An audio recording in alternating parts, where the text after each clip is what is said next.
Rimuru was a lonely salaryman who got shanked and died a virgin, only to be reincarnated as a useless slime. But when he discovers he is actually overpowered, he builds a village of monsters with freaky ogres and beast girls who are obsessed with his slime sausage. In his previous life, Rimuru had been trying to play hero, but got stabbed in the process. And while he died, he told his friend to help wipe his browser history on his computer at home. Rimuru regretted that he had never clapped any cheeks in his 37 years of living, and then made up his mind that if he ever lived again, he would destroy every hole he saw.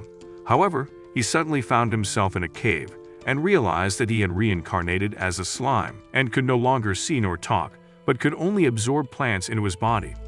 When he got curious about where the plants went, he heard a pre-installed Gemini voice in his head, telling him that the materials were stored in his body. Rimuru decided to analyze the plants and discovered that they could be turned into healing potions and kept within his body for future use. Knowing this, Ro began to gobble all the plants in the cave and discovered rocks containing magic ore too. This continued for a while until he accidentally fell into a river and started to sink, making him worried that he was about to die again.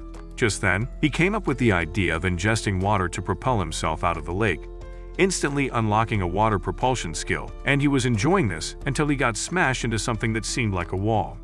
At that moment, a dark figure appeared before him and threatened to end his short existence, but Rimuru got scared and begged. When the monster realized that Rimuru could not see him, he said he would grant him sight, but on the condition that Rimuru would not be afraid when he saw him and would always come to keep him company. Rimuru agreed, and the monster told him about a skill called Magic Sense, which allowed Rimuru to see immediately, but that was when he realized that the figure he was talking to was a sealed dragon.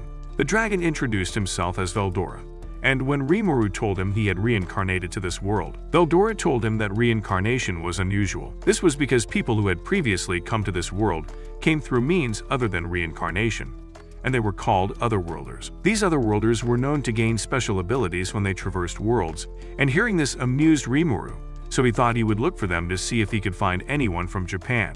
However, Veldora didn't want him to because he was bored. He revealed that he had been sealed for 300 years ever since he was testing the fire-breathing technique on a city. A hero called the Summon appeared at the time and overpowered him before sealing him away in the cave. Rimuru wondered what a summon was, and Veldora explained that summons were brought to this world by a ritual performed by more than 30 mages. These summons were used as weapons and were sealed with a curse that made it impossible to defy their summoners. Realizing how lonely Veldora must have been, Rimuru pitied him and accepted to be his friend, making Veldora very excited, and they both fist-bumped as a seal of their new friendship.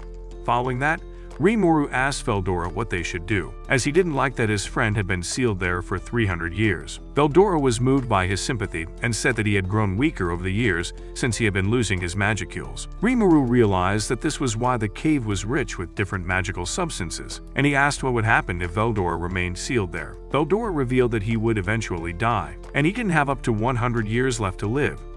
Hearing this, Rimuru thought of using his Predator skill to engulf the unlimited punishment, but failed, so he asked Gemini if there were other possibilities.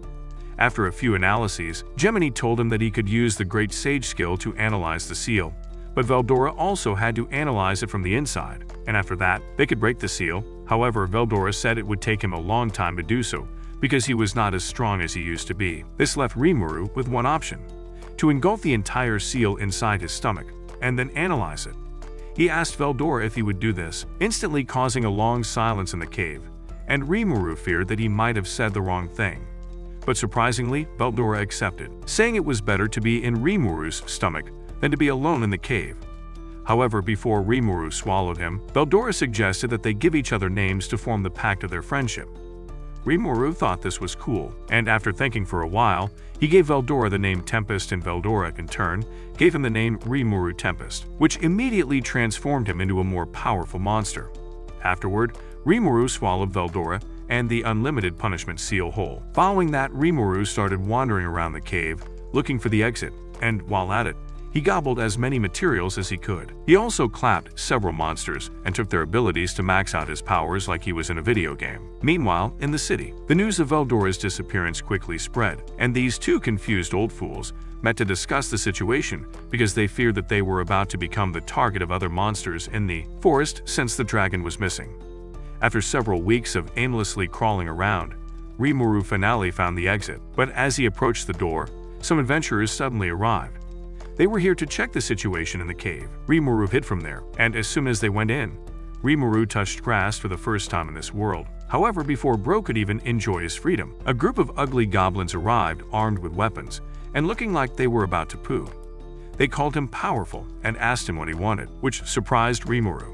He tried talking to them, but it only made matters worse as they were knocked to the ground by his overwhelming voice. They begged him to spare them, and he asked why they came only for them to tell him they needed a favor. They took him to the goblin village to meet the village elder, who told him they needed his help in fighting the dire wolves that had turned their village into a restaurant where they ate from whenever they liked. This started when their god, which protected their village, suddenly vanished a month ago. Hearing this made Rimuru realize that they must be referring to Veldora, but he asked them why they wanted his help when he was just a mere slime. But they told him he was emitting a terrible amount of aura, and when he checked, Rimuru was shocked that he had been walking around like this. He quickly sapped all his aura in and asked what he would get in return if he helped them, and they bowed to him, telling him that he would have their loyalty.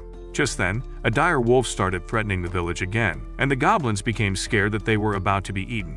At that moment, Rimuru calmed everyone and told them he would help them, so they all bowed to him in gratitude. Following that, Rimuru gathered all the male goblins together, but he was disappointed when he saw that they all looked scrawny and weak. So he told them to simply keep occupying space like they were doing and not worry so much about the war. He then asked to be taken to all the injured goblins, and when he got to their local infirmary, he decided to gobble up one of the wounded guys. He spat him back out, and they were all shocked when they saw that the dude was now completely healed. Rimuru then went on to heal every other wounded person in the room, sending the goblins to their knees again in appreciation. Afterward, he announced that they would be building a fence to strengthen the village's defenses. Later that night, when the wolf monsters attacked, they were shocked to discover that the goblins were already waiting for them, led by a mere slime. Rimuru asked them to go back in peace, but the boss of the dire wolves felt insulted and ordered his dire wolves to attack. However, the dire wolves ran to their demise, annoying the boss even more, so he decided to attack by himself. But he got trapped in Rimuru's steel thread, and Rimuru harvested his head with his water blade skill, shocking the remaining wolves. He then told others to scram or end up the same way, but the wolves stayed without moving, which made Rimuru think they wanted to fight. He suddenly came up with an idea and quickly gobbled up the dire wolf's boss. He then analyzed it and transformed into a dire wolf also. Afterward, he unleashed a loud scream to scare the wolf monsters away, but instead they drew closer, shocking Rimuru.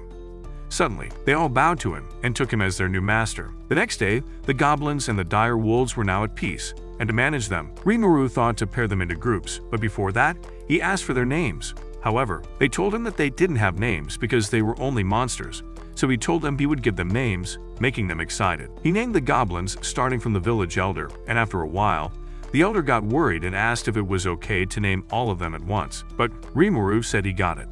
After naming the goblins, it was time for the dire wolves. He named the dire wolves' boss's son and suddenly collapsed, causing panic. So the goblins kept and watched over him, and after 3 days, he woke up fully recovered. However, Rimuru became shocked when he saw a girl with nicely shaped melons and wondered where that pretty chick had been all the while. The elders soon arrived, and Rimuru became even more shocked seeing that the ugly old sickly elder now had the aura of a Giga Chad. He asked what had happened, and the elder replied that monsters always evolved into a higher rank whenever they were named. The dire wolf also stormed in with a new look that made Rimuru realize this was why all his magicules were sapped out.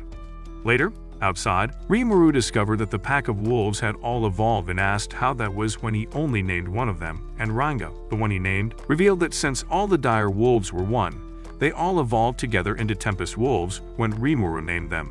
Following that, Rimuru gathered all the goblins and wolves together and gave them new rules of conduct. Firstly, no attacking humans. Secondly, they were not allowed to fight among themselves. And thirdly, he didn't want none of them being race-biased. Afterward, he named the elder the Goblin Lord and gave everyone different tasks around the village. But there was one problem. The shelter was terrible, and the females' plot-revealing clothing was making Rimuru's tool active. So to solve this, Rickard suggested they visit the Dwarven Kingdom, Dworgen, who were known to be experts at construction and designer wear. Rimuru was excited because he had always heard about the dwarves, and he set out on the Tempest Wolves immediately, along with a few other goblins. After traveling for a while, they rested by a river, and during their rest, Rimuru asked Rigger, the elder's son how his older brother, who was once a warrior before he was isekai'd, was named, and Rhaegar replied that a certain officer in the Demon Lord's army named Gelmud named him after seeing his potential, surprising Rimuru. A few moments later, Rimuru asked Rhaegar why he wasn't seeking revenge even though Rimuru had unalived his father, and Rhaegar replied that he was grateful that Rimuru spared him and his pack, and even gave them a name that made them more powerful. Later that night, Rimuru asked the ugliest goblin in this anime, Gobta, about the city they were heading to since he had once been there, and Bro replied that there were many elf baddies present, instantly charging Rimuru's little magnum. Getting to the dwarven city 2 days later, Rimuru asked the others to stay back while he and Gobta headed inside. When they got to the queue, some useless morons appeared and started bullying them, scaring Gobta because he was scared that this would happen. Rimuru told Gobta he got it and politely asked the ruffians to get on their way, but they didn't listen and got more aggressive. So Rimuru changed into a Tempest Wolf and sent them running with his menace skill. Everyone fell to the ground because the guards arrived to capture them. In the cell, while a guard attended to them, a random guard came to report that some men had been gravely injured in a mine, and while they panicked, Rimuru decided to secret some healing potions for them to use on the injured men. The chief guard left with the potion and soon returned with excitement because the men had been completely healed. Because of this, the chief guard released Rimuru, but Gobta was left in the cell because the dude only came on this mission to sleep. Following that, Rimuru told the chief guard what he came for, and the chief guard took him to meet Kai Jin, the best blacksmith in the kingdom. Kai Jin discovered that it was Rimuru who saved his brothers, and he thanked him for it. Rimuru explained what brought him there, but Kai Jin replied that it wouldn't be possible because a wicked prime minister had given him impossible task to forge 20 long magic steel swords within a week. Kai Jin had only been able to make one, and now he was out of magic ores to use. He added that if he failed to meet up with the deadline, he could lose his certification.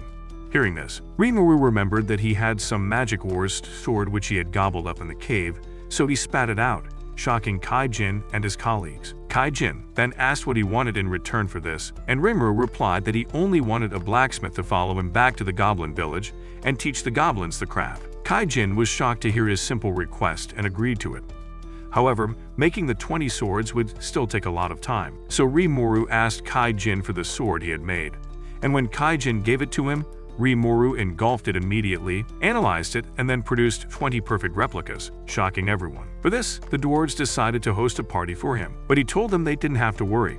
However, when they told him that there would be a lot of elven baddies, the depraved slimy loser immediately jumped on the idea. At the party later that day, the elves saw him and began to pass him around their jiggles. Rimuru felt that this was paradise.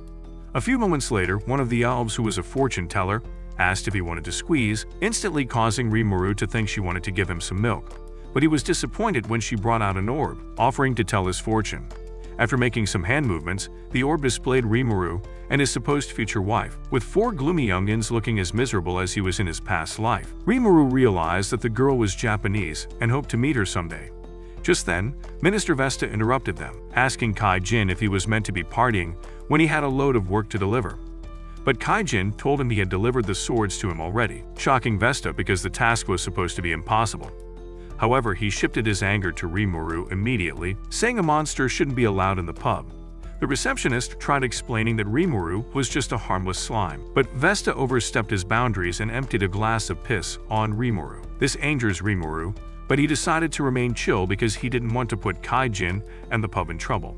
However, Kai Jin suddenly punched Minister Vesta in the face and proceeded to beat him up, forgetting the dude was a minister.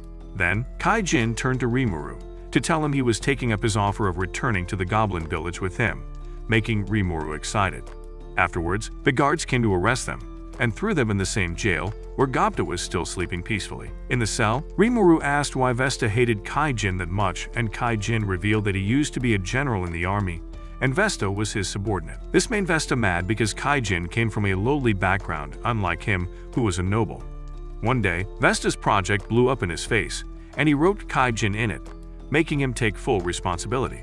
Because of this, Kai Jin had to step down from his position to be a blacksmith. But even at that, Vesta had not stopped hating on Kai Jin and finding every means to mess with him. Kai Jin finally said that Vesta was doing all of this in a bid to please the king, and if Kai Jin left the country, it might make Vesta a better man. Following this, Kai Jin and his brothers swore their loyalty to Rimuru and slept that night. The next day, Rimuru, Kai Jin, and others were taken to the court, where they would be judged by the king for what they did to a minister. Meanwhile, to make their offense look very grave, Vesta exaggerated his injuries and even planted a false witness to testify that Kai Jin and his men had ambushed Vesta and beaten him up unprovoked. Hearing this, Kai Jin was sentenced to 20 years of mine labor, while his friends got 10 years. However, the king intercepted and offered Kai Jin his position in his ranks again. But Kai Jin turned down the offer, saying he had found another master and sworn his loyalty to him. So the king changed his sentence to exile instead, and Kai Jin bowed with tears rolling down his cheek. After they left, the king scolded Vesta for making him lose his most loyal servant. But Vesta protested that Kai Jin was not loyal because he chose the slime over him. However, the king showed Vesta the healing potion Rimuru had given them, which could heal whatever disease, and blamed Vesta for making the kingdom lose such a treasure. The king finally banned Vesta from ever appearing before him, and he broke down in tears because all he had ever wanted was to please the king. Meanwhile, Rimuru and his new allies stepped out of the city gate and headed for the goblin village, completely forgetting that Gobta was still in the cell. At the same time, the king ordered a spy to secretly watch Rimuru, fearing that he was a very powerful beast in the same rank as Veldora. Several weeks later, the three useless adventurers from the other day report back to the guildmaster about Veldora's disappearance. But just when they thought they'd get a break, the guildmaster gave them another task to survey the great forest of Jura for sightings of new monsters, and they were supposed to start in 3 days. They all got mad after leaving the guild because they had no lives of their own anymore. While they complained about this, a strange girl in a mask appeared and introduced herself as Shizu. She told them she heard them talking about visiting the Great Forest and asked them if she could join them. They reluctantly agreed. Meanwhile, in the Goblin Village, the dwarves began teaching the goblins their crafts, and the village was developing. Due to this, about 500 goblins came to the Goblin Village seeking protection, surprising Rimuru, who initially considered rejecting them. But when Gemini explained that they were in danger of being attacked by monsters, he pitied them and accepted them. Afterward, he named them all and slept for 3 days as usual. One afternoon, he rode Ranga across the village and saw Gobtit teaching some gullible idiots how to summon a Tempest Wolf, shocking Rimuru. Rimuru didn't expect a dude like him with room temperature intelligence could do this. Actually, Gobta had found himself tied upside down when he woke up and realized that Rimuru had left him in the cell. So he managed to summon a Tempest Wolf after several struggles and escaped from the Dworgen prison. Meanwhile, when Rimuru saw how poorly Gobta was explaining the process to the youngins, he went from impressed to disappointed real quick. At that moment, Rigard, now the Goblin King, came to report some suspicious movements in the forest. And when Rimuru heard that they were humans, he was surprised. Elsewhere in the forest, the three adventurers and the masked girl were being chased by giant ants, and when Shizu saw that they couldn't keep running, she stood her ground to slay the monsters. She instantly unleashed flame-breathing first form and burned the ants down. She kept fighting the remaining, but she almost got deleted from the Inume when a black lightning suddenly struck the ant monster. They were surprised to see that it was a slime who saved them, and seeing Shizu's face, Rimuru realized it was the same girl he saw in the fortune teller's orb whom he was destined to meet. He also realized he had once seen the adventurers when he was exiting the cave the other day. They all returned to the Goblin Village, and later that evening, Rimuru met Shizu by a cliff to begin shooting his shot. He realized that she was also from Japan, and explained that he reincarnated as a little slime in this world after he got stabbed in his previous life. He then asked how Shizu came here, and she revealed that she was a summon, immediately reminding Rimuru that Veldora spoke about this. Summons were humans summoned from another world and used as weapons, and they were bound by curse to the summoner's will. Shizu revealed that she was summoned in the midst of a war, which separated her from her mother. Meanwhile, Rimuru wondered what curse she was bound by, but he thought this was not the best time to ask her that. He then told her he had something fun to show her, and went on to use thought communication to show her some of the memories of his past. However, the memory was cut short when Shizu suddenly experienced shock, but didn't explain what happened. Soon after, Kaijin came to call Rimuru on the village matters, and he left immediately, leaving only Shizu behind who began to think about her past. On the day she was summoned, the summoner thought it was another failed attempt, and so ignored her, but after some pleading, he realized she had some affinity for fire, and then gave her up to the fire spirit, Ifrit. Following that, her summoner started using Ifrit to hijack her body, making her move around and delete people even though she didn't want to. She woke up from this traumatic flashback the next morning and immediately felt that creepy sensation whenever Ifrit was about to take over, but she managed to hold it back this time. Later, she stepped outside to some quiet spot and when she met Rimuru, she revealed she couldn't stick around the Goblin Village since her whole mission was to track down the summoner who ruined her life. Later on, as Shizu and the adventurers were getting ready to leave the Goblin Village, Shizu suddenly started acting weird, freaking out her colleagues. Then a massive burst of light exploded from her mask straight into the sky, turning the whole atmosphere dark as she started floating up like she was possessed. They then realized that this was Shizu Izawa, the hero and conqueror of the flames from 50 years ago. She transformed into the fire spirit demon, Ifrit, and these salamander creatures spawned out and began wrecking the village. Rimuru told the three adventurers to get lost immediately, but these idiots decided to play hero and stay to fight. Rimuru asked Ifrit what his deal was, but the demon answered with a fireball to the face. Rimuru fired back with his water blade skill, but it did absolutely nothing to the fire demon. The adventurers jumped into the fight too, and Rimuru hopped on Ranga, telling him to focus on dodging all the flames the salamanders were throwing while he figured out how to clap back. Rimuru started thinking about how to eliminate the two salamanders so he could focus all his attention on Ifrit, and he considered blasting them with all the water stored in his slimy body at once. But this was a risky move because it would cause a massive steam explosion that could destroy half the village. He noticed that one of the adventurers, Eren, was actually landing some hits, and Gemini informed him that magical attacks were effective against spirit-type enemies. Then, Brook came up with a genius plan and asked Eren to fire her icicle lance attack directly at him. When she did, he swallowed the icicle lance whole, analyzed it, and immediately unlocked the ability to spam similar attacks. He used this new power to obliterate the salamanders in a blink and sent them straight to the afterlife. However, the three adventurers soon got hit and passed out immediately with severe injuries. Rimuru told Ranga to drag them to safety while he handled Ifrit one-on-one, but he underestimated the fire demon and walked right into a trap as Ifrit created multiple clones of himself and activated some fire spells that completely surrounded Rimuru. Rimuru thought this was game over for his second life as a slime, but then he realized he wasn't taking any damage at all. Gemini explained that this was thanks to his thermal fluctuation resistance skill, which basically made fire attacks useless against him. He got his confidence back and shot his white sticky threads at Ifrit, wrapping him up like a present. Rimuru then activated his predator's skill and devoured Ifrit whole, freeing Shizu from his control in the process. Ifrit found himself trapped in the void space inside Rimuru's stomach, and then Veldor appeared to welcome him to his next round, ready to clap him hard just for fun. Following this, Shizu was laid out on a bed looking like she'd been hit by a truck, all because of the damage she had taken earlier, and Rimuru stayed by her side as she started spilling her entire tragic backstory. She revealed that she got summoned by the demon Lord Leon, and became his personal weapon until the day she ran into the hero, who happened to be the same person who sealed Veldor in that cave. They had battled each other, and the hero completely washed her, but instead of sending her to the afterlife, the hero treated her like a daughter, making her cry her eyes out. From that point on, they started traveling and fighting together. It was the hero who gave her that mask, which helped keep Ifrit from taking over and taught her how to control the fire spirit's power. However, one day the hero just dipped on her with no reason, saying they would meet again someday. So ever since then, Shizu had been desperate to find the hero and ask why she had abandoned her like that. She kept pushing forward, working hard and helping people out, but as she got older, keeping Ifrit under control became way harder.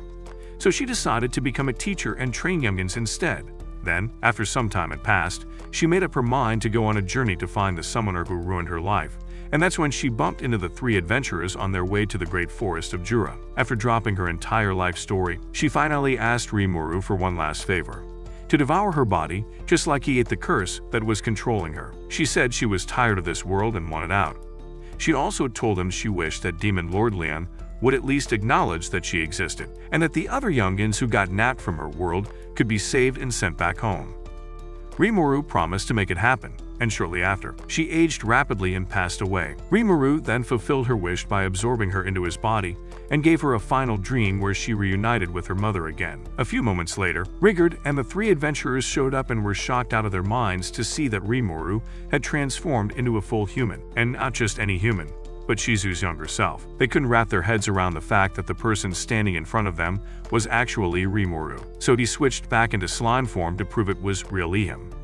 Rimuru then told the adventurers all the things Shizu had said before she died, which made them wish they were there to say their goodbyes too. A little while after, when the adventurers were getting ready to head back to their country, they asked Rimuru to transform back into Shizu's form one more time so they could say their final goodbyes. Afterwards, Rimuru said their weapons were crude and took them to get new ones, which had been made by the best artisans in the entire region. When they realized that the weapons were made by Kai Jin, the legendary blacksmith, and the three dwarf brothers, they lifted those dwarves off the ground in excitement. After the guildmasters left, Rimuru went to Shizu's grave to pay his respects, now fully determined to fulfill every single wish he had. Meanwhile, elsewhere, some orc dude who was literally starving to death stumbled through the wilderness and collapsed face first. Then this sketchy man with glowing eyes named Jelmud appeared out of nowhere, offering him food. The desperate orc immediately accepted without thinking twice, and Jelmud named him Geld while dropping some ominous prophecy about how he'd one day conquer the great forest of Jura and become the orc disaster. Back at the goblin village, the whole place had gotten a massive development thanks to Kai Jin and his dwarf crew putting in work on the buildings and outfits. The goblin lords also set up a proper leadership structure, which meant Rimuru could finally sit back and relax since everyone was managing their own tasks without needing him to micromanage. With all this free time, the lazy slime decided to mess around with his new powers. He transformed into his human body and asked Gemini whether the body double ability he snatched from Ifrit actually worked. Gemini said yes, so he spawned a copy of himself right away. But when he looked at his clone, Ro couldn't tell if he was looking at a dude or a girl, so naturally, he thought about checking what he was packing. Except he was scared of what he might find down there.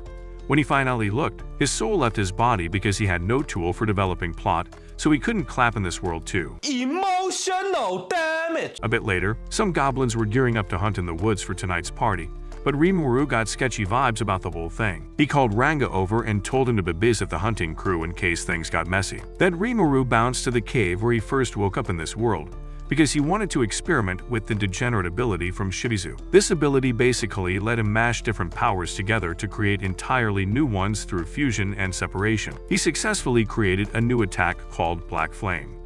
After that, he grabbed Shizu's mask, which could suppress magical energy, and slapped it on to hide the aura leaking from his body, so people would actually believe he was human. Out of nowhere, Ranga came to tell him about an emergency, and Rimuru bolted over there immediately. When he showed up, a bunch of goblins were already knocked out cold by magical attacks, and the ones still awake were getting their behinds kicked. Rimuru quickly spotted that 6 idiotic augurs were throwing hands with his people, and then attempted to settle things peacefully. However, the redhead demanded that Rimuru drop the disguise and show his real face, pointing out that controlling an army of monsters showed that he was not a normal human.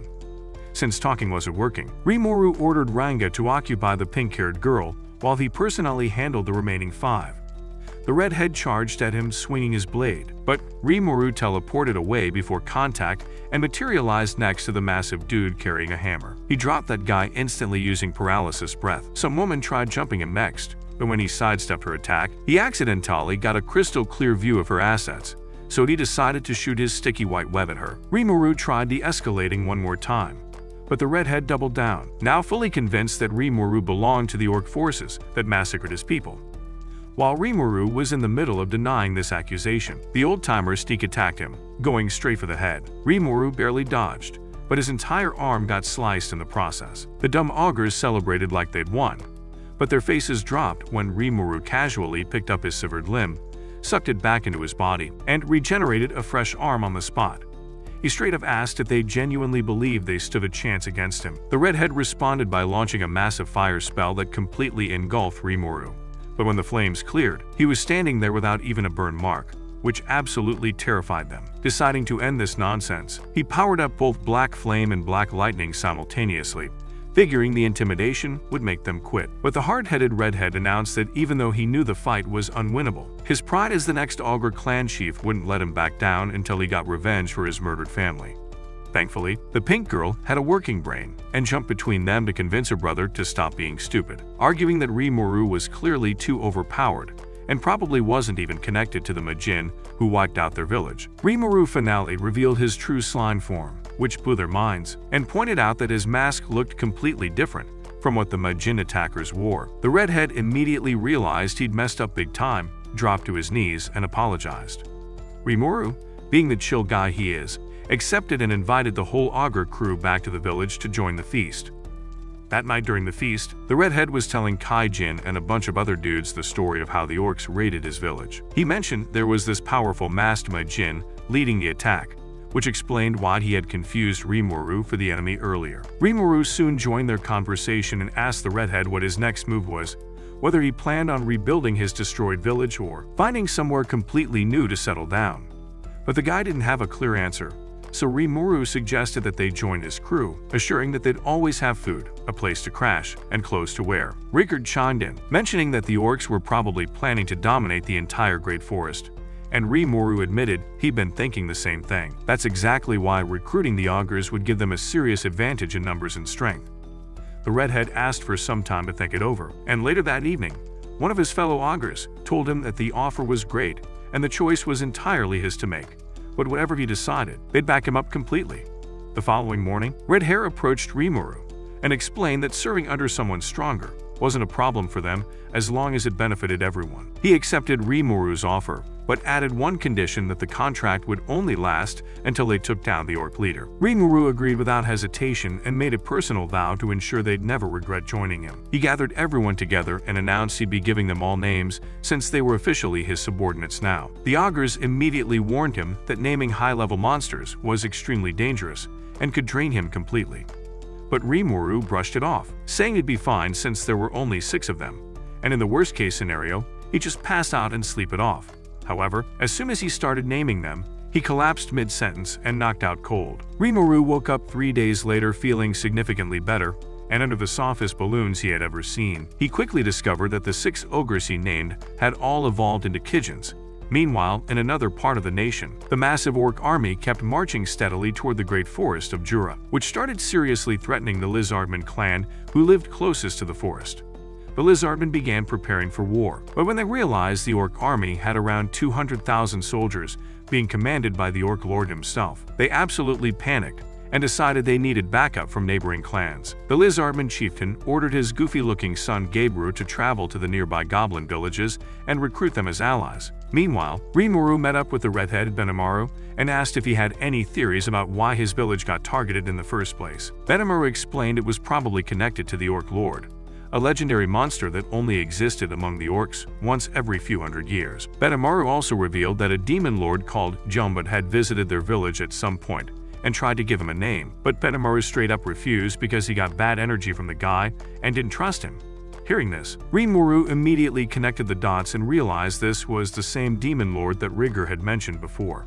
Right then, Sui materialized and reported that a group of Morans called Lizardmen were heading toward the village. A few days after the augurs became part of the village crew, Shuna and Cheyenne, who were part of the augurs, began fighting over who would take care of Rimuru. Cheyenne eventually won and took Rimuru to the dining area, mentioning she'd cook something special for him. Rimuru spotted his fellow Kijins and invited them to eat with him, but they all declined, saying they weren't hungry. Sui immediately dipped to go patrol the perimeter, while Benimaru started sweating bullets. Rimuru thought their reactions were weird and began suspecting that maybe Shingen wasn't as skilled as she appeared. Then Shion showed up carrying a plate of what looked like absolute garbage, cheerfully telling him to dig in. He instantly realized he was screwed when he saw the horrifying meal and the terrified expressions on the other augurs' faces.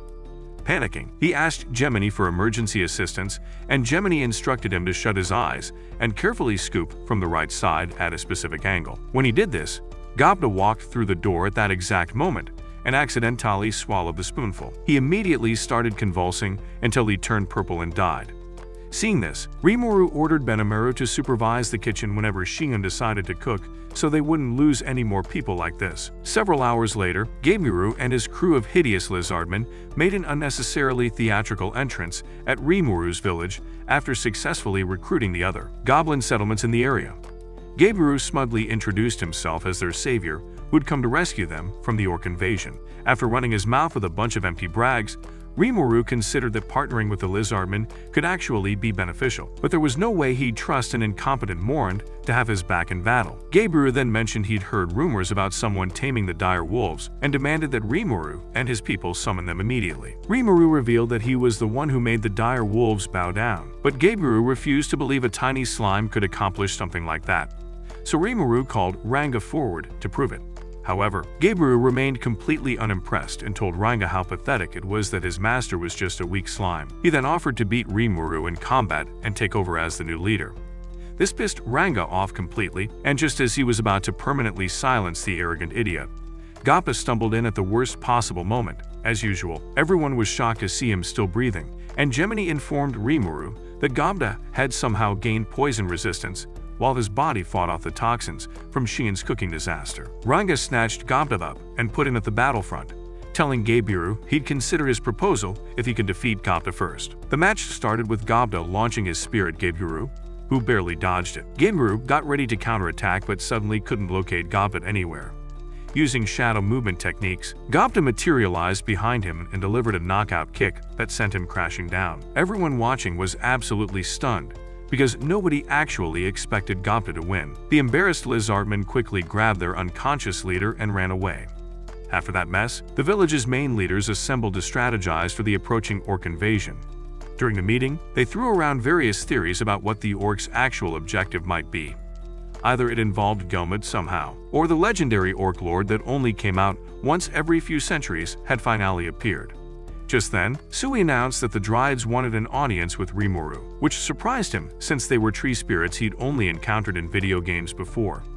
He agreed to the meeting, and a freaky Dryad named Trainee instantly appeared before them. Trainee explained to Rimuru that she needed him to take down the Orc Lord because the Dryades couldn't handle the orcs by themselves and required a strong one like him to back them up. Rimuru asked for some time to consider it, so they continued their strategy session with Rimuru asking everyone to share their theories on what the orcs' actual goal was. The Augurs revealed that after ransacking their village, the orcs collected every single corpse to feed their army of 200,000 soldiers, which absolutely horrified Rimuru. Trainee then explained this was caused by the Orc Lord's special ability called Starved, which forced everyone serving under him to compulsively consume everything they encountered, while simultaneously absorbing the victim's powers. She also mentioned that a Majin, who was also one of the Demon Lord's subordinates, was backing their operation. After hearing all this intel, everyone agreed to form a unified team against the Orc Lord. Rimuru pointed out they'd also need the Lizardmen as allies because they needed all the power they could get, but definitely not with that idiot Gabiru representing them. Sui volunteered to personally visit the Lizardmen's chieftain, and Rimuru immediately gave him permission to go, but hoped that the chieftain was also not as daft as Gabiru. Meanwhile, Gabiru regained consciousness and made an excuse that the goblins must have deceived him by making him fight their master Gobta instead under the pretense of his being a weakling, so Gabiru could lower his guard.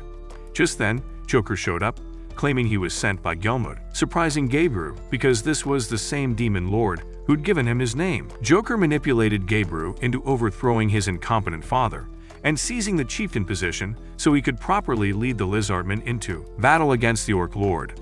And Gabiru thought this sounded like a brilliant plan, so he left with his men immediately to carry it out. Sui arrived at the Lizardmen's territory and delivered his message to the chieftain as sent by his master Rimuru.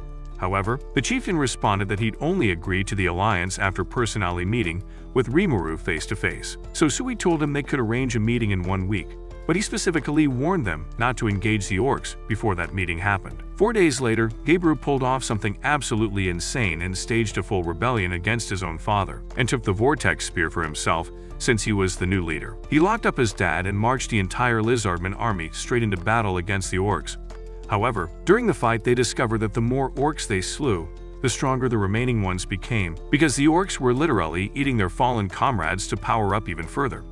This was the terrifying power of the Orc Lord in action, and if Gabiru knew, he would not have behaved so foolishly. 2 days later, when Rimuru and his strongest men headed out to meet the Lizardman chieftain to sign a treaty, Sui scouted an area and discovered that some Lizardmen were fighting against orcs. He reported this to Rimuru and asked if he should intervene, and when Rimuru told him to hold off the orcs till they got to his location, he slew all the orcs there without leaving any, surprising Rimuru and others. When they arrived, they found a Lizardman who was severely injured and gave her some healing potion to revive her. She instantly got healed, and when she realized she was in the presence of Rimuru, she begged him to save her father the chieftain and Gabiru, her brother, from the orcs. Rimuru wondered what was going on, and she revealed that Gabiru had planned a rebellion against the chieftain and had led the chieftain to fight the orc army. She apologized that they didn't keep to the bargain of not going to face the orcs till Rimuru came, and Rimuru accepted to save them, since he was going to fight against the orcs' army anyway. Rimuru then formed an alliance there with the lizardmen and ordered Sui to teleport to where the chieftain was locked and save him. Meanwhile, on the battlefield, the lizardmen soon got surrounded before they could escape, and Gabiru realized that the orcs had grown stronger from eating some of the lizardmen. As they drew in closer, a larger orc with an even more intimidating aura appeared, whom Gabiru quickly challenged to a fight, thinking this was the Orc Lord. However, the orc shockingly revealed that he was just an orc general and was far inferior to the Orc Lord. The Orc General accepted the challenge and the battle began immediately with the others watching them. The fight soon became very intense, but the orc was clearly whooping Gabiru's behind. But Gabiru refused to give up, not even when his subordinates asked to help him, because his integrity was at stake. A few exchanges later, Gabiru managed to maneuver his way around the orc's attack and almost landed a fatal hit, but the orc blocked it with his shield and knocked Gabiru to the ground. The orc almost ended him, but Gopta came to his rescue just in time. Ranga also appeared and warned the orcs to leave. Meanwhile, the Kijins also were now in formation with Benimaru busy blasting the orcs like he was running a fireworks show. Elsewhere, Rimuru was watching the whole scene from afar, surprised by how powerful the Kijins were. Just then, the Orc General decided to trash talk them, making Ranga so mad that he instantly activated Death Storm and phased the Orc General into the next dimension. Rimuru was shocked by this, and seeing the other Kijins demolishing the orcs using their unique powers, he was curious about how Sui was fighting. Sui successfully reached the chieftain's cell with the lizard girl and saved him. However, on their way out, the silly orc blocked them, but Sui tied him up in his threads and sliced him into pieces. Meanwhile, just outside the city, Lord Jelmud became frustrated when he saw how powerful these guys were and feared that his plans were coming to an end, and that Rimuru might eventually unalive him. At that moment, Rimuru spotted the Orc Lord from the sky and prepared to go fight him. However, an attack suddenly came, hitting the ground like a meteor, and Lord Jelmud introduced himself, but he showed that he was clearly frustrated since they were thwarting his plan to birth a new demon lord. Rimuru and others were shocked by this, and he revealed that this was why he gave out so many names and sowed so many seeds. Gabiru realized that he was Jelmud and stupidly asked if he came to save them, but Jelmud told him he wished he'd end up a meal for the Orc Lord. He then charged up an attack and directed it at Gabiru and his men, which made Gabiru feel terrible as he saw someone he respected unaliving his men cheaply. Jelmud charged up another attack that would have ended Gabiru, but Rimuru intervened and stopped the attack. Rimuru then started to beat the heck out of him, so much that Jelmud had to turn to the Orc Lord to get to action and devour Rimuru. However, it seemed that the Orc Lord didn't recognize Jelmud because dude didn't even move an inch. Suddenly, the Orc Lord remembered that it was Jelmud who named him Geld and gave him the prophecy that he would evolve to become the Demon Lord. He then moved toward Geld, causing Geld to think he had now returned to his senses. But Bro suddenly sliced off Gelmwood's head and ate him up, shocking everyone. Geld instantly transformed into a demon lord, and watching this happen, Shein immediately launched an assault on him, but he just kept healing from every wound. The other Kijins teamed up with Ranga and bombarded him with their most destructive attacks, but Geld stood back up every single time. He devoured one of his own orc soldiers and completely restored himself to full health. Rimuru instructed Gemini to assume direct control of his body and handle the fight instead of him manually controlling his movements. Gemini effortlessly avoided the massive orc strikes and sliced his arm clean off. But the Demon Lord instantly grew his arm back and started hurling concentrated energy blasts at Rimuru. Rimuru deflected them and conjured a swirling tornado of flames that swallowed Geld whole, but the attack didn't damage him at all since he had fire resistance. Rimuru then chose to retake manual control of his body, having devised a strategy to defeat the orc. Expanding into a giant slime form, Rimuru began engulfing Geld's entire body, while Geld desperately tried to break free. In the end, Rimuru proved faster and completely absorbed him. Inside Rimuru's body, Geld experienced flashbacks of his past, revealing he'd been the king of the orcs. Their homeland had been destroyed by a catastrophic famine, so he traveled toward the great forest of Jura searching for food to save his people. However, he collapsed along the way and was discovered by Gelmud, who rescued him and began manipulating him from that moment forward. Geld kept resisting because he didn't want the orc race to carry the burden of his crimes after his death, but Rimuru promised he'd shoulder those sins himself. Hearing these words, Geld witnessed the barren wasteland that had once been his kingdom transform into a lush green paradise, and he finally achieved peace. With Geld's death, the effects of his starved ability disappeared completely. His orc army snapped back to their normal state and immediately stopped fighting. After the battle concluded, Benimaru and the other Kijins told Rimuru They wanted to keep serving him permanently, even though they'd technically fulfilled their original contract with him. The day after everything went down, Rimuru called a meeting with representatives from every race that fought in the war. He dropped a controversial decision right away, stating that he wasn't charging the orcs with anything. He expressed that anyone facing literal starvation would have done the same desperate things. He then announced he'd personally shoulder all responsibility for the orcs' actions, fulfilling his promise to Geld. The Kijans and Lizardmen immediately protested this decision, but Benimaru shut that down by reminding everyone that survival of the fittest was how this world worked. The bigger problem now was that 150 jobless orcs had nothing to eat, so Rimuru came up with a solution. The other races would provide necessities like food, water, and shelter, while the orcs would become their labor force. His ultimate goal was building an alliance where every race in the Great Forest of Jura could live together peacefully and help each other out. Everyone agreed after hearing this, and the orcs literally cried, thanking Rimuru. Trini then threw out the suggestion that Rimuru should lead this alliance as chancellor, immediately making him anxious about taking on that responsibility. But he agreed to do his best. Once the official meeting ended, an orc approached Benimaru privately, begging forgiveness for destroying his village. He offered his own life in exchange for sparing the other orcs, but Benimaru told him he wasn't about to waste a capable warrior and spared him, saying he'd happily serve Rimuru together with him. Rimuru overheard everything and thought that Benimaru was a great guy.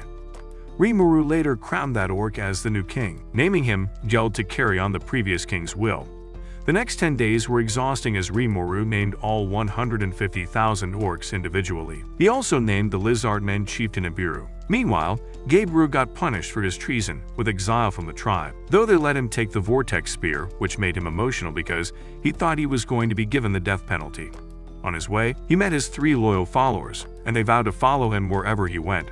And Gaebru promised to take care of them. Somewhere else, Joker was updating Demon Lord Clayman, who'd been spying on Rimuru's fight with Geld and was now interested in him.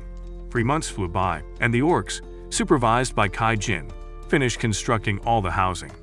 They went beyond that though, installing sewage systems and building roads that made the village look like an actual city.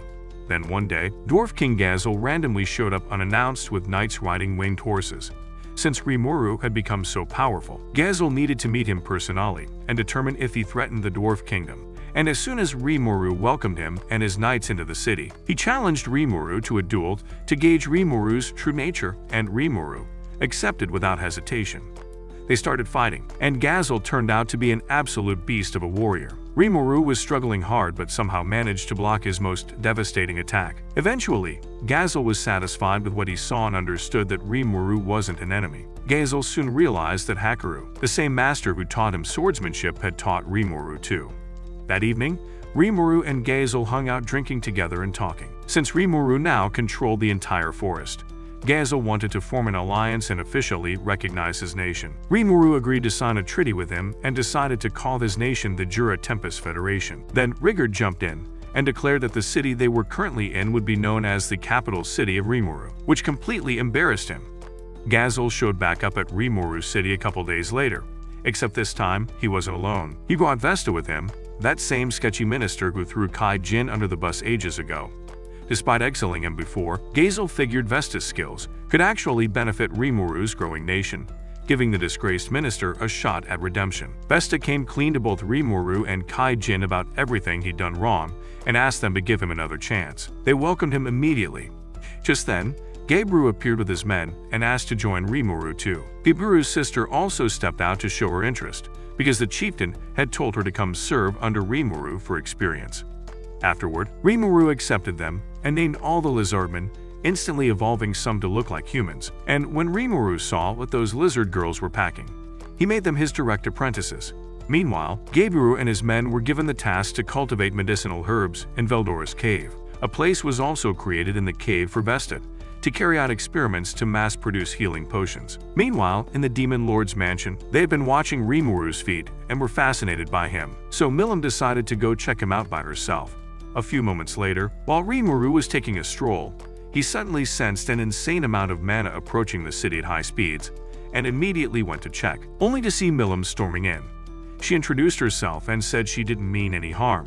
She just wanted to check him out. Before Rimuru could say much, the 3 Kijans and Ranga appeared and took Rimuru out of the way to fight her, thinking she was a threat. However, all their attacks were pointless because Milim was light years stronger than them, and she quickly overpowered them. Rimuru thought he had to calm her, but she challenged him to a fight, claiming that if she won, he would become her subordinate. Rimuru immediately asked Gemini to analyze her strength and realized that he was cooked when he saw that she was at least 10 times stronger than him. He quickly thought of another strategy, and as they both launched an attack, Rimuru shot honey into her mouth, instantly making her melt because of how sweet it was. Milim started begging for more of his honey, and Rimuru replied that he would only give her if she accepted defeat. However, Milim was a demon lord, and was too arrogant to do that, but she settled for a draw instead, and Rimuru made her promise she would not attack his people. Afterward, they became friends, and Rimuru introduced her to the people, who were excited that they had the famous demon Lord Milim as an ally, which meant that they were safer. Milim loved the vibe here and immediately decided to start living here, surprising Rimuru. Later that night, Rimuru had a meeting with the Jura Tempest Foundation leaders, and they expressed their fears about the alliance they formed with Milim. They feared that the other demon lords might have an issue with this, since Milim's alliance with the strongest nation now meant that she was technically more powerful than all the other demon lords. Also, this meant that if the demon lords attacked the Jura Tempest Foundation, they had a better chance of fighting against them. Over in the Kingdom of Blumund, Minister Vuryard and this guild boss named Fuze were chatting about Rimuru and the nation he'd recently formed called the Jura Tempest Federation. Sure, they both knew Bro had rescued everyone's asses during that whole Orc Lord disaster, but Fuze it wasn't just gonna trust some slime based on hearsay. He decided he'd personally show up at Rimuru's spot to figure out if this dude was legit or a future problem. Back at Veldora's cave, Vesta had been grinding and finally nailed the recipe for his healing potions, which made everyone excited, and Vesta felt like his life was finally having meaning. Rimuru immediately wanted to mass-produce them for profit, but Kaijin told him they were too powerful to sell as they were. Instead, Kaijin proposed a deal with the Dwarven Kingdom.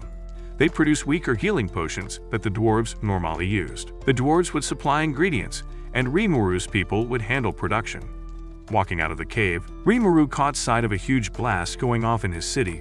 Racing over, he discovered that one of Demon Lord Carrion's top 3 fighters, this demon dude named Phobio, had shown up acting tough and claiming he'd take over. He had actually attacked Rigard earlier, which made Milim pissed, so she beat him senseless to protect Rimuru's friend. Rimuru started stressing that Carrion might pull up for revenge after his subordinate got washed, so he forced Milim to swear she wouldn't be out here jumping people anymore, and to seal the deal, he said, no lunch if she broke her word. After Phobio came to, Rimuru interrogated him and learned Carrion had actually deployed him to scope out some powerful energy that popped up in the region, which happened to be Rimuru himself.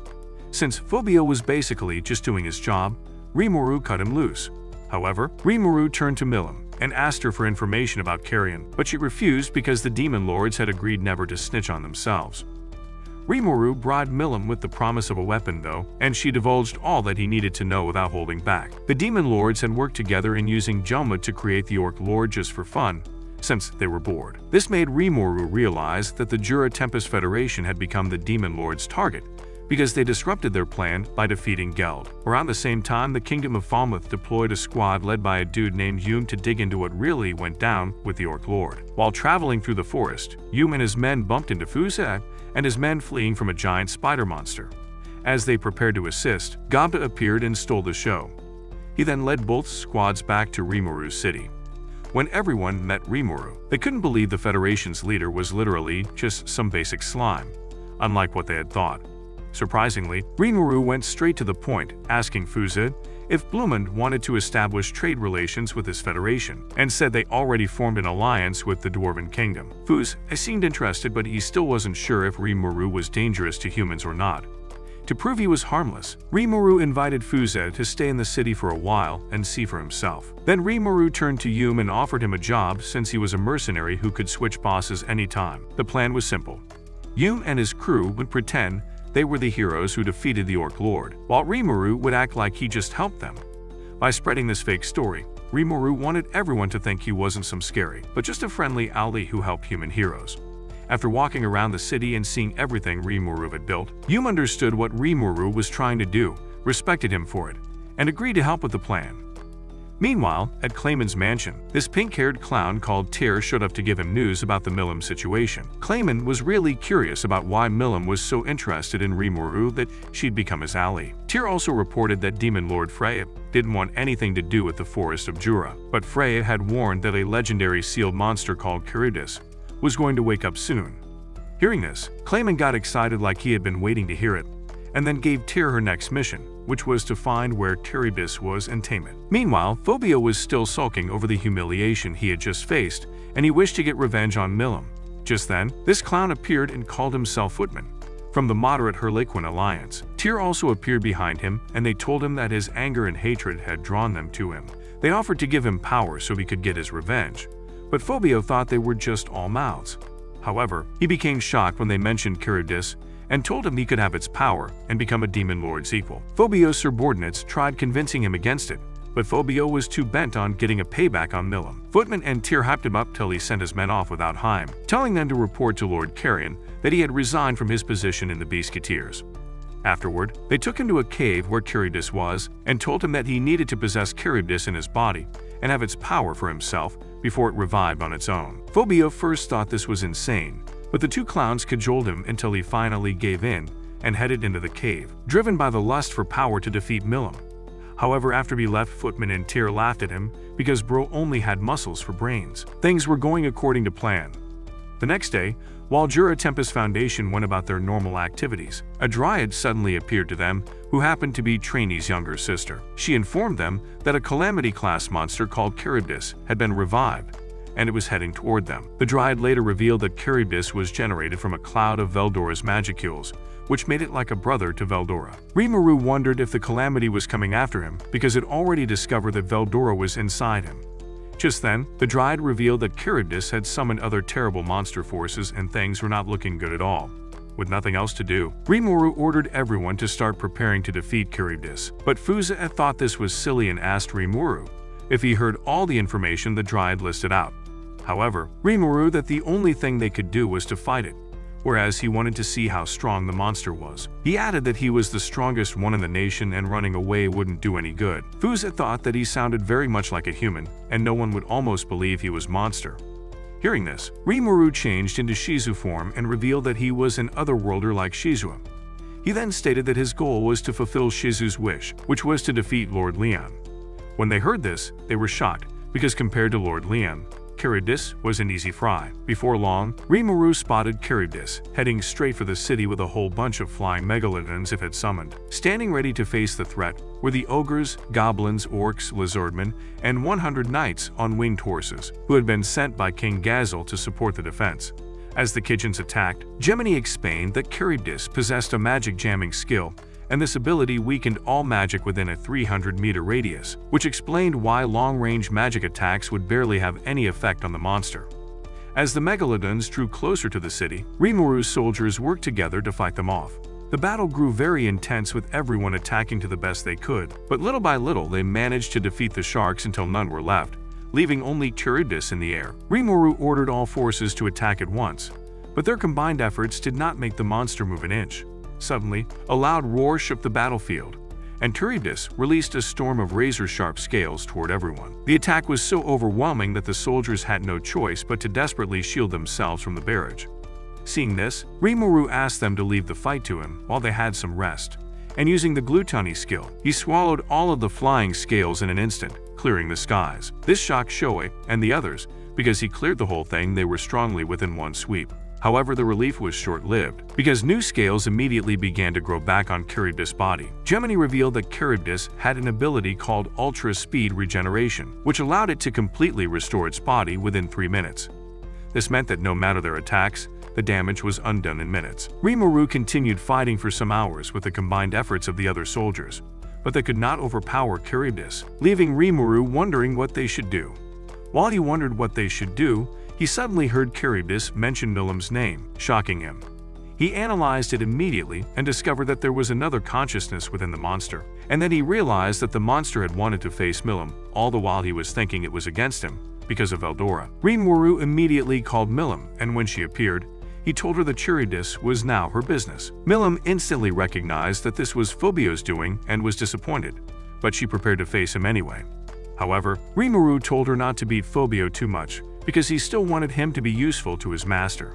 Just then, Charybdis launched an attack with his scale blades, but Milim instantly stopped everything mid-air and dropped them to the ground before unleashing an ultimate attack called Drago Buster, exploding Charybdis immediately. Phobio's body dropped from the remains and Rimuru rushed in to catch him. Afterward, Rimuru cleaned him of all the Charybdis remains off his body and healed him.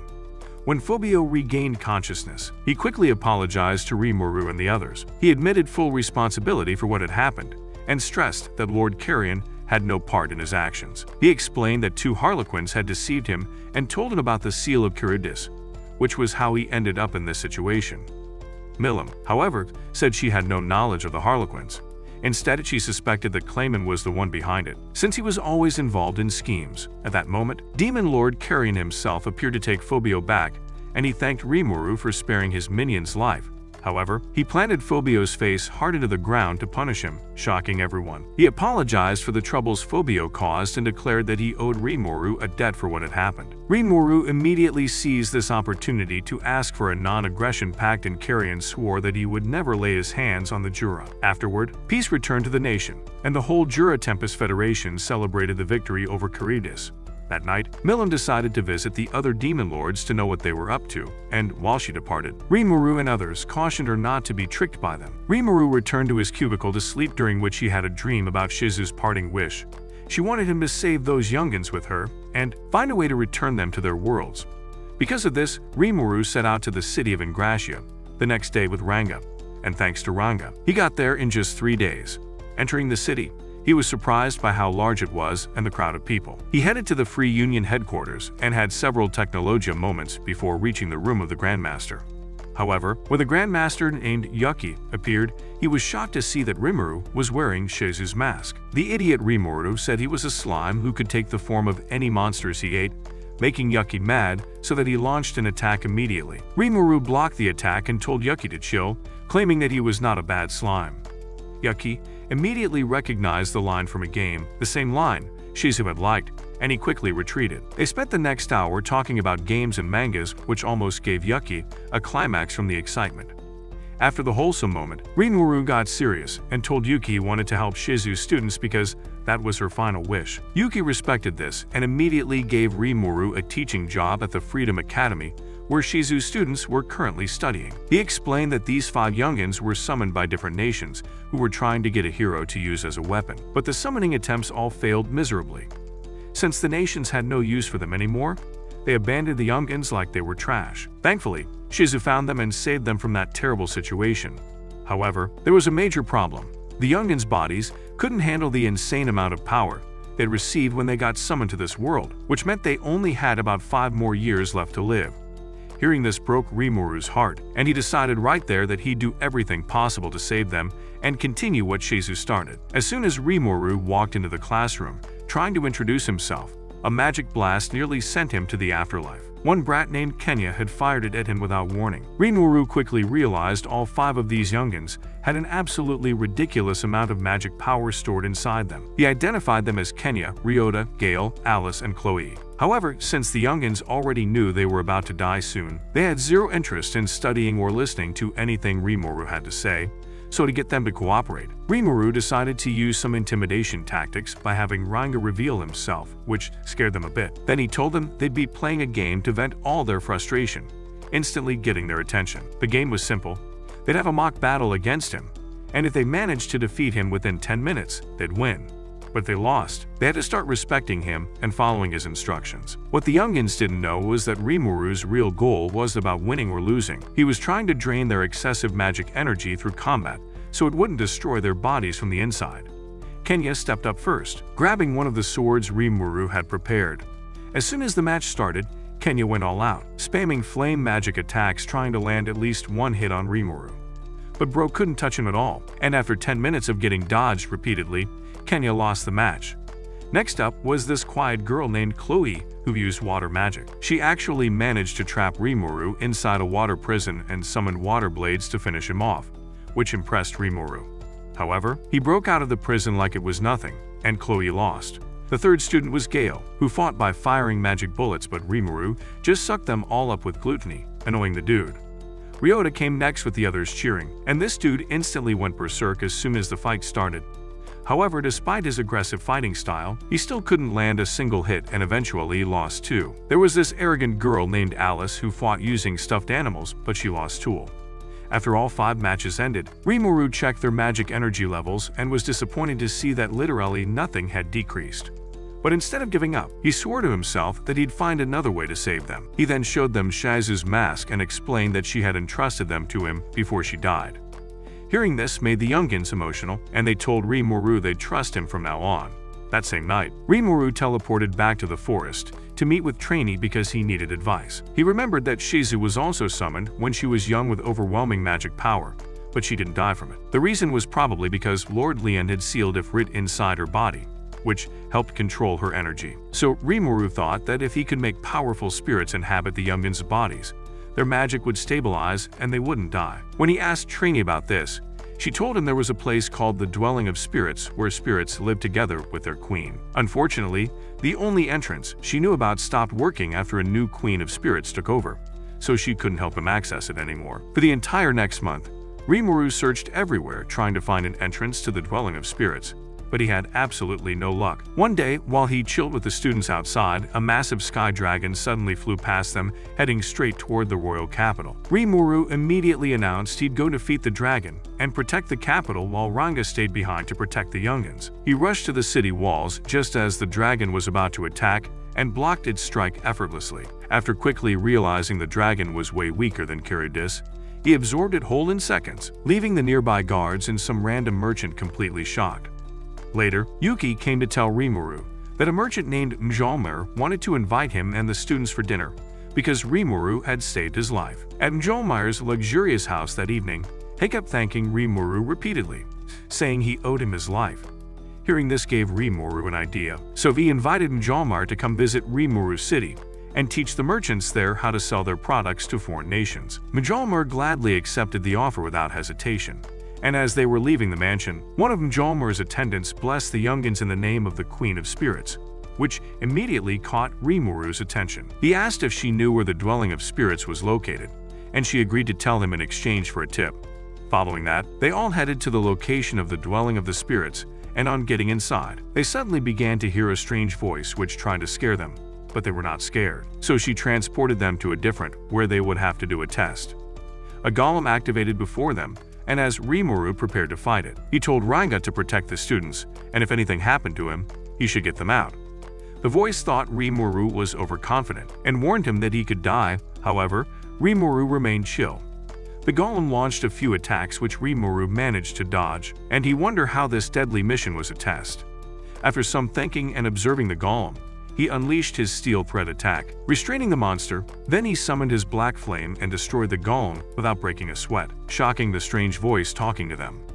Rimuru then threatened to treat her the same way if she didn't reveal herself, and the voice appeared immediately.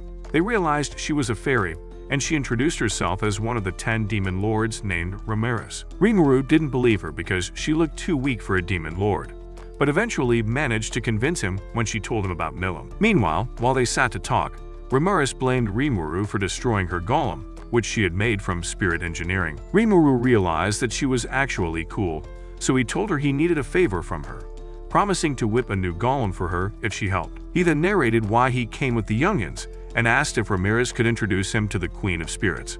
However, he was shocked when she revealed she was the Queen of Spirits.